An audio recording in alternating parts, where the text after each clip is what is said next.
¿Qué estudia la cinética química? La cinética química estudia la velocidad de las reacciones químicas, la velocidad y mecanismo de una reacción química. Eso va a estudiar la cinética química. Entonces, para determinar la velocidad de una reacción lo podemos hacer en función a las concentraciones y en función al tiempo. Conociendo la concentración y conociendo el tiempo, yo puedo dividir estas cantidades y obtener la velocidad de una reacción química. La concentración lo vamos a trabajar en molaridad y el tiempo lo vamos a trabajar en segundos. Veamos por acá. Cinética química. Estudia la velocidad y mecanismos de una reacción química. La velocidad de la reacción puede ser igual a más menos la variación de la concentración sobre la variación del tiempo, donde la variación de la concentración es concentración final menos concentración inicial, y la variación del tiempo es igual al tiempo final menos el tiempo inicial. El tiempo se mide en segundos. La concentración lo vamos a trabajar en molaridad.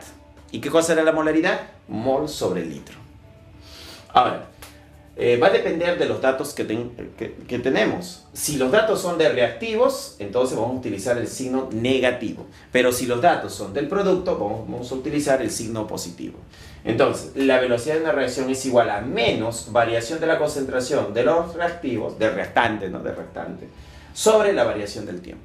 Pero si mis datos son del producto, entonces la velocidad de la reacción va a ser igual a más variación de concentración del producto sobre variación del tiempo.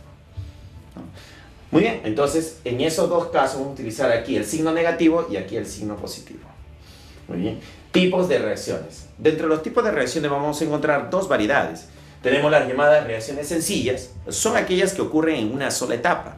Por ejemplo, el reactante A se transforma en el producto C y esto ha ocurrido en una sola etapa. Tiene una sola etapa. Entonces a este tipo de reacciones se le llama reacción sencilla.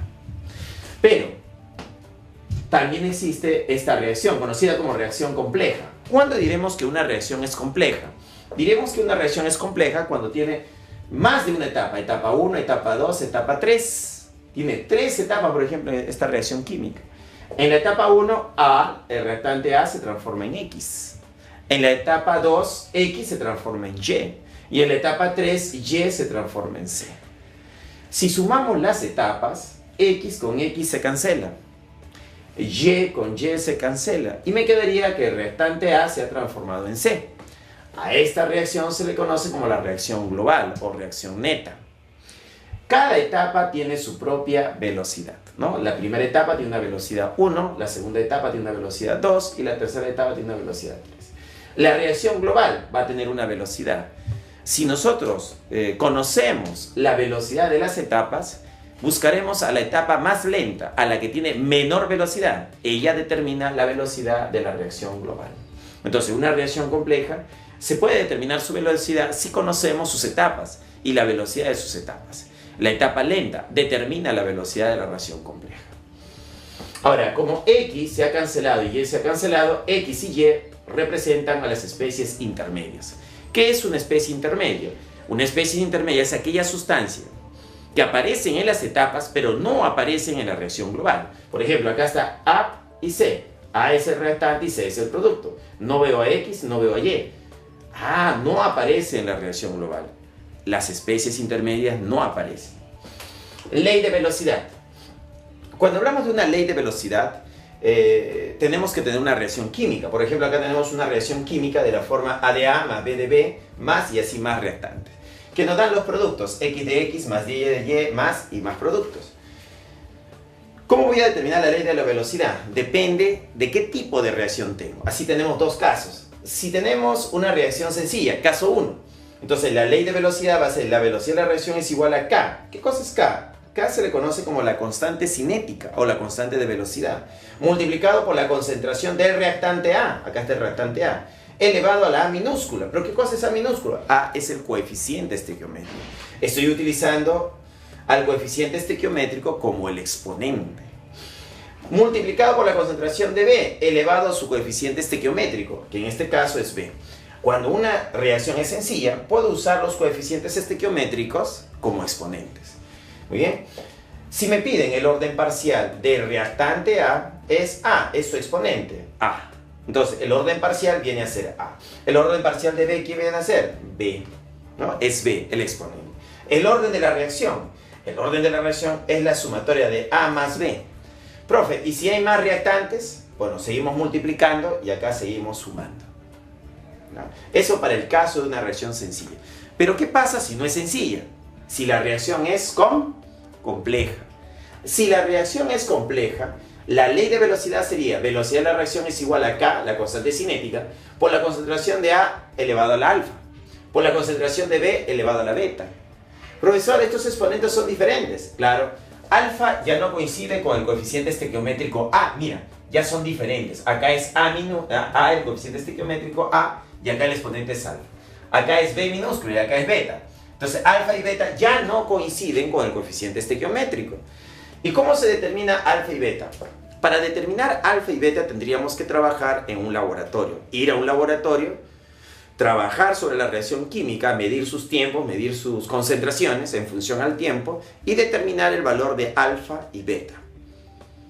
Luego de este trabajo, hallado alfa y hallado beta, esos serían sus exponentes para una reacción compleja. Entonces, estos valores alfa y beta son valores experimentales que se determinan experimentalmente en el laboratorio. Y así se determina la ley de velocidad para una reacción compleja. Me pueden pedir también el orden parcial del reactante A, y eso es alfa. El orden parcial del reactante B, y eso es beta. Y si hay más reactantes, sucesivamente. Si me piden el orden de la reacción es la sumatoria de alfa más beta más los demás exponentes que pueden haber, ¿ya? Ese sería el orden de la reacción. Eso sería cuando es una reacción compleja. Ahora pasamos al tema de equilibrio químico. ¿Cuándo hablamos de un equilibrio químico? Hablamos de un equilibrio químico en una reacción química reversible, ¿no? Tiene que ser reversible. Por ejemplo, acá tengo A de A más B de B, me da C de C más D de D. K sub 1 y K sub 2. K sub 1 representa la constante de velocidad directa y K sub 2 representa la velocidad de reacción inversa. Entonces van a haber dos velocidades, una velocidad directa de formación de productos y una velocidad inversa de formación de reactantes. Cuando estas dos velocidades, directa e inversa, son iguales, decimos que se alcanza el equilibrio químico. ¿Y qué se cumple en el equilibrio químico? Se cumple lo siguiente. Se va a determinar la constante K sub C. ¿Qué cosa es K sub C? K sub C es la constante de equilibrio en función a las concentraciones. Eso sería igual a la concentración de C, que es el producto, elevado a su coeficiente estequiométrico, por la concentración de D, que es el producto, elevado a su coeficiente estequiométrico, sobre la concentración del reactante A, elevado a su coeficiente estequiométrico, por la concentración del reactante B, elevado a su coeficiente estequiométrico. Como podemos observar, se determina K sub C, la constante de equilibrio en función a las concentraciones. En el numerador van los productos y en el denominador van los reactantes. Ahora, ¿qué pasaría si esta reacción química todos son gases? Él es gas, él es gas, él es gas y él es gas. En el caso de los gases, solo para los gases, se determina K sub P. ¿Qué cosa es K sub P? Es la constante de equilibrio en función a las presiones parciales. Presión parcial. Entonces tendríamos acá presión parcial de C a la C. Del producto C, su presión parcial, elevado al coeficiente estequiométrico. Por la presión parcial de D, elevado a la D, a su coeficiente estequiométrico. Sobre la presión parcial del reactante A, elevado a su coeficiente estequiométrico. Presión parcial de B, elevado a su coeficiente estequiométrico. Entonces, esta sería la ecuación para determinar K sub P. ¿Cuándo se utiliza esto? Cuando es un gas. Solo para gases. Entonces, acá solo entrarían los que son gases. Ahora vamos a continuar con el principio de Le Chatelier. ¿Qué nos dice el principio de Le Chatelier? El principio de Le Chatelier nos dice que cuando un sistema en equilibrio se sujeta a una acción externa, el equilibrio se desplaza en la dirección que tiende a disminuir o neutralizar dicha acción. ¿Cómo interpretamos esto? El sistema. ¿Qué es el sistema? El sistema viene a ser la reacción química reversible. Esta reacción química viene a ser nuestro sistema. Se sujeta a una acción externa. La acción externa viene a ser el operario, el que puede aumentar la presión, aumentar la temperatura, aumentar el volumen, aumentar la concentración de reactantes, aumentar la concentración de productos, disminuir la concentración de reactantes, disminuir la concentración de productos. Esa es la acción externa, viene a ser el operario, el que está fuera de la reacción química. El equilibrio se desplaza en la dirección que tiende a disminuir o neutralizar dicha acción. Correcto. ¿Qué significa esto? Esto significa que a una acción externa la reacción química va a dar una respuesta que va a contrarrestar esta acción, tratando de equilibrarla. Veamos los diferentes casos. Para una reacción química reversible de la forma A de A acuoso más B de B acuoso, flechita de reacción doble flecha que significa que es reversible, nos da C de C acuoso más D de D acuoso. Tenemos aquí la zona de los reactantes y acá tenemos la zona de los productos. Establecemos dos zonas importantes, la zona de los reactantes y la zona de los productos. Primer caso, caso 1. Si aumenta la concentración de un reactante, o sea, de cualquiera de ellos dos, el equilibrio se desplaza hacia la derecha.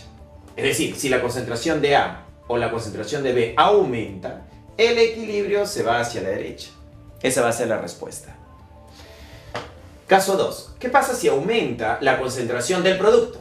Si la concentración del producto aumenta, el equilibrio se va hacia la izquierda. Esa va a ser la respuesta del sistema. El desplazamiento del equilibrio se va hacia la izquierda. Caso 3. Se disminuye la concentración de reactante. Si la concentración de los reactantes disminuye, hay una disminución de la concentración de reactante, el equilibrio se va hacia la izquierda. Entonces hay un desplazamiento del equilibrio hacia la izquierda. Caso 4. Se disminuye la concentración de producto. Si la concentración de producto disminuye, ¿no? Disminuye la concentración de producto, el equilibrio se va hacia la derecha. Entonces acá tenemos el equilibrio que se desplaza hacia la derecha. Tenemos también los siguientes casos. ¿Qué pasa si en la zona de los reactantes tenemos el reactante A, el reactante B y adicionalmente tenemos el calor? El calor de la reacción química. Ah, mira, si el calor está en la zona de los reactantes, trátalo como reactante. Si te dice el problema, aumenta la temperatura, T de temperatura, aumenta la temperatura, ¿quién va a ser afectado? El que es afectado es el calor. Con el aumento de la temperatura, aumenta el calor, aumenta el reactante. Si el reactante aumenta, el equilibrio se va hacia la derecha. Esa es la respuesta del sistema. Si disminuye la temperatura, nuevamente el calor es el afectado, disminuye el calor, disminuye el reactante. Y si disminuye el reactante, el equilibrio se va hacia la izquierda. Tenemos este último caso, tenemos reactantes y productos, pero ahora en el producto se encuentra el calor. ¿Qué pasa cuando el calor se encuentra en la zona de productos? Entonces, si el calor está en la zona de los productos, diremos, si se aumenta la temperatura, el afectado es el calor, aumenta el calor, entonces el equilibrio se va hacia la izquierda. Entonces hay un desplazamiento del equilibrio hacia la izquierda. Y si se disminuye la temperatura, si disminuye la temperatura, el calor es el afectado, disminuye el calor, ¿no? Y si disminuye el calor, disminuye el producto. Y si disminuye el producto, el equilibrio se va hacia la derecha. Y ahí tenemos algunos de los casos del principio de Le Chatelier.